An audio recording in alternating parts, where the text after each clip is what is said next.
natingala ko guys basa akong himungaan nga nganong sige man ko niya tuhak-tuhakon.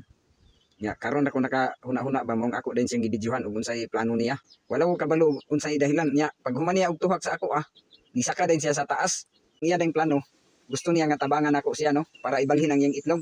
Kay dili man siya kasingit, dili siya makaloob, dili siya makalumlum kay naa naman giilog naman sa isa ka himungan ng iyang itlog. So nasabtan gyud ako siya guys nga gusto niya nga akong tabangan no ako na pong gibalhin o karon taw-taw ako na ibalhin ni ang iyang itlog no para mo luob na siya. O di ba? Gusto siya musingit. Dili ato ni hapin. Dili hapin kanis niya. Ato ni guys.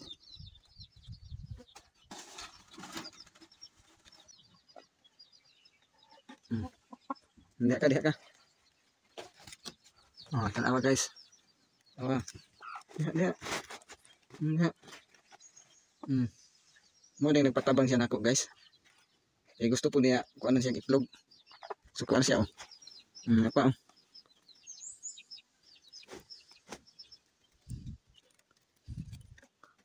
apa? Mo ding nagsamok-samok ka kay kuan na nimong itlog. Mo ding nagpatabang ka nako. Apa ha? Tungaon na to niyong itlog. Apa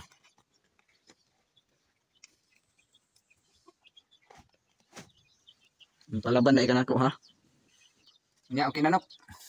Ayos na.